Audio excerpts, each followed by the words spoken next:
গঙ্গাসাগরের মহেন্দ্রগঞ্জ এলাকার এই ঘটনা।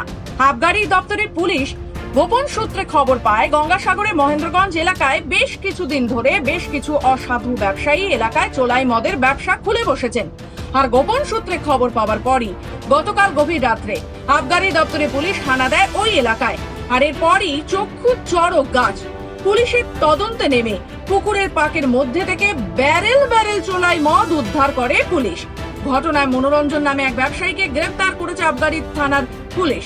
অন্যদিকে কয়েকশো লিটার চোলাই মদ উদ্ধার করা হয়। আবগারি দপ্তরের পুলিশ আধিকারিকেরা এই মদ উদ্ধার করে। অভিযুক্তের বিরুদ্ধে ভারতীয় দণ্ডবিধির 46 AC বেঙ্গল এক্সাইজ অ্যাক্টের ধারা রুজু করেছে পুলিশ। মূলত কারণ হচ্ছে অবৈধভাবে চোলাই মদ বিক্রি করেছিল, যেটা সরকার থেকে সম্পূর্ণ নিষিদ্ধ। কারণ এই চোলাই মদ খেয়ে ইতিপূর্বে অনেকেই প্রাণ হারিয়েছে এবং ডায়মন্ড হারবারের ঘটনা আমরা জানি। সেই থেকে চোলাই মদ বিক্রি, ওপেনভাবে বিক্রি করা সম্পূর্ণ নিষিদ্ধ সরকারিভাবে ঘোষণা করার পরেও এই রঞ্জন ধারা নামে এক ব্যক্তি, সে সাগরে মহেন্দ্রগঞ্জে বাড়ি, তিনি চোলাই মদ বিক্রি করছিলেন। পুলিশ তাকে আজকে অ্যারেস্ট করে পাঠিয়েছি, আবগারি দপ্তরে অ্যারেস্ট করে পাঠিয়েছে, তাকে কোর্টে পাঠিয়েছে।